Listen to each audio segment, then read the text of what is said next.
Welcome to Rewatch and Rank. On this channel, we rewatch older TV shows, provide a summary and opinion on the episode before ranking each episode against each other.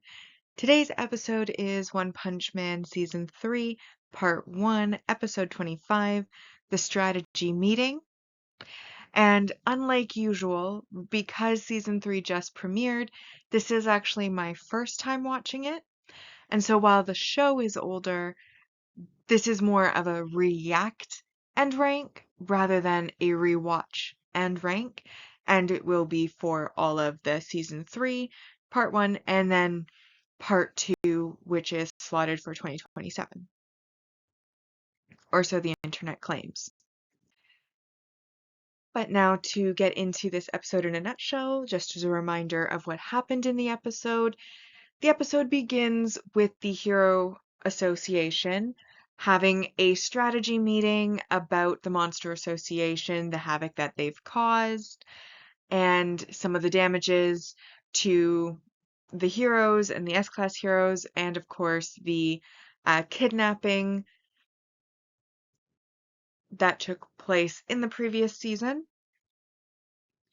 Then we move forward to Saitama's group, and basically him, Genos, Bang's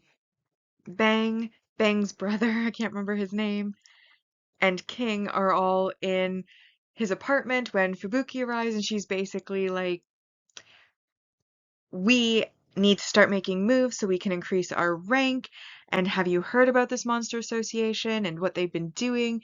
Let's have a strategy meeting to like make a plan. And of course, then Saitama gets kind of upset about the fact that the hero hunter, he missed him again, and he still hasn't come to attack him, so he's gonna go out and punch him. And so he leaves, and then Fubuki's basically left in the apartment, kind of being like, recruiting these people is gonna be even harder than she thought, because she still has that in the back of her mind, wanting to recruit them all. Then we move forward to the the Monster Association. Or rather, before the Monster Association, we do have the boy's father having a bit of an issue with the Hero Association not sending a rescue team after his son immediately. As a result of that, he creates his own private squad to go and save his son with special technology from the association or organization. However, we do see, once we're with the Monster Association, that they were easily defeated, and Garo, who wakes up, goes into the main chamber of the Monster Association, where he sees them captured, then is given an offer by Gyoro to basically become a leader of the Monster Association. However, in order to do so, he has to bring them a hero's head within a day, and this is Orochi, the Monster King's order, and so we see Garo leaving. We then get the credits, and then post-credits, we have Sonic's fellow ninja that had given him the monster cells in the previous season, talking about how they thought they had recruited Sonic, but they haven't seen him around. We then see that Sonic has basically been on the toilet this entire time and is very upset with his fellow ninja for giving him the monster cells and not telling him that it was going to upset his stomach like that. And then he reaffirms that his only target is Saitama, and that's who he wants to go after, and that he feels even more power brewing. And then the text on the screen basically informs us that he's lost 2 kilograms.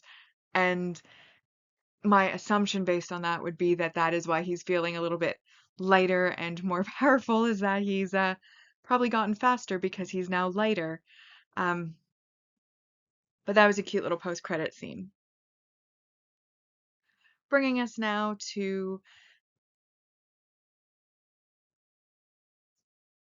Oh, I forgot to switch. Anyways, bringing us to the rankings, and As always, we'll rank on our mostly objective ranking list first, which uses set values to determine the score and is mostly objective because while I try to leave emotion out of it, bias and judgment can still apply. Followed by the personal list, and the personal list is based on my own personal opinion, the entertainment value it brought to me personally, and basically it's just where I personally, emotions and all, would put the episode. So starting with our mostly objective rank values, we have two sets of multi-episode supporting character introductions. The thing about it being a more of a react than a rewatch, because it is my first time seeing season 3 as it just recently premiered, um, I don't know which characters are going to be super important and which ones aren't, because I don't have the foreknowledge that I have when I'm rewatching a show. So that makes putting characters in the place that they need to go a lot harder. So what I've decided to do is for introductions, I'm just basically going to do all introductions for the season as multi-episode supporting characters. And then if later they have growth or development because they actually become significant, I'll then adjust with the growth and development points to where they actually fall. Because I don't know who's important at this point. Again, because I'm reacting at this point, not rewatching. Um, So with that clarified, we first have Narinki's private squad. So Narinki is the dad of the boy who was kidnapped, and I know the boy who was kidnapped had a really fun name, but I cannot remember what it is. Either way, he has a private squad, which he gives special armor to, sends after the Monster Association, and that squad is made up of Soshi, Tongara, Asami, Chinpi, Gomago, Senshun, and Noria. And I'm lumping them all together as 2 points. And then an additional 2 points for the new monsters of the Monster Association that we're being introduced to or seeing on screen, and that is Machine God G5, Royal Ripper, and Bug God, and they are also lumped together and also worth 2 points, bringing us up to 4 points total. Then we have 3 points for our multi-season supporting character development, which is Garo. And Garo, of course, wakes up in the Monster Association, goes into the main chamber, is then offered a leadership position, but has to prove himself first, and that is to bring a hero's head. But he is planning to join the Monster Association, so he is out and about to hunt heroes at the end of the episode. Then that was worth 3 points. And then lastly, worth 4 points is the little bit of world building that we get with the introduction and creation of Narinki's private squad. We also learn that in addition to the Heroes Association and the Monster Association, there seems to be another organization out there, and Machine God G5 was sent by this organization to the Monster Association. And also the suits that Narinki's private squad was using also came from the organization. So I don't know what the organization is yet, but clearly they are part of the world and we are building that up. So that's worth 4 points. That brings us up to 11. And then we do have one negative, which is, of course, the setup or recap episode. And naturally, this is the first episode of a season, and it's been a long time since the last season. So obviously at the start, we have a bit of a recap of what happened season 2. And that's used through all of these meetings and everybody discussing the aftermath of season 2. And then we also have the setup for season 3 with the information we're getting from the Monster Association and the Heroes Association's plans and so on and so forth. So there is a lot of setup and recap happening in this episode, which again is understandable, but still minus 1 point, leaving us with 10 out of 10 for this episode. And so, because it is the first episode of season 3, part 1, we have in first place the strategy meeting. Now, for my personal ranking, I'm excited about this episode in a way that I wasn't excited about most of the episodes in season 2. Season 2 honestly was a little bit disappointing for me, but I do like that we actually got, some of Saitama and him going out and about, because I do think Saitama is, in my opinion, the main character, One Punch Man. And honestly, last season was kind of very disappointing because we were following a bunch of minor heroes around doing a bunch of battles while Saitama was basically just sitting around at a martial arts competition. And while there was some comedy involved in those episodes, I was ultimately disappointed.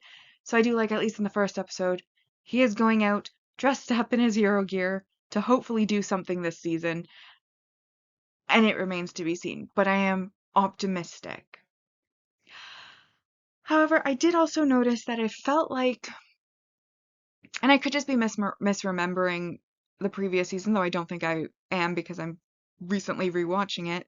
It is the current bonus series that I am doing right now on the channel, so it hasn't been long since I've watched the series, and I feel like there's like a difference in animation quality or like in pacing for the episode. I don't know what it is, but something about the style of it just feels a little bit off, but nothing drastic enough to make me really stop watching or really impact my entertainment value. But I wanted to bring it up because I'm not sure if that was intentional or if it's just because it's been so long, the quality of animation just slid a bit, or maybe there was trouble behind the scenes. I don't really do behind the scenes stuff. I care about what's on the screen and what I, as the audience, see. But anyways, that being said, like I said, there was a lot of recap, a lot of setup. I am optimistic about it, so I am hoping that this season is better than season 2, more in line with season 1. I also like that they didn't overwhelm us with like 50 new characters. There was just like 2 kind of bulk sets of a few new characters. And I really, really enjoyed the post-credit scene because Speed of Sound Sonic is one of my favorite characters, and I think every scene that has him in it is usually very funny. And again, we got to see Saitama again, hopefully going to do something this season. So I'm very optimistic. And that's why I gave it a 6 out of 10, because there wasn't a lot of actual plot happening as far as like beyond the recap and setup stuff. I couldn't give it higher than a 6, but because of my optimism and the comedy that was involved, I am optimistically giving it a 6. And that does put it so far in first place, the strategy meeting. And that now brings us to our final segment, which is the series ranking so far. And so far, we've rewatched and ranked season 1 at 88.33%, season 2 at 74.17% for the objective ranking. The OVAs, we've done all the OVAs that exist so far. I don't know if there will be season 3 OVAs, but for the other 2 seasons, those were at 33.08%. And then season 3 so far has a score of 10 out of a possible 120.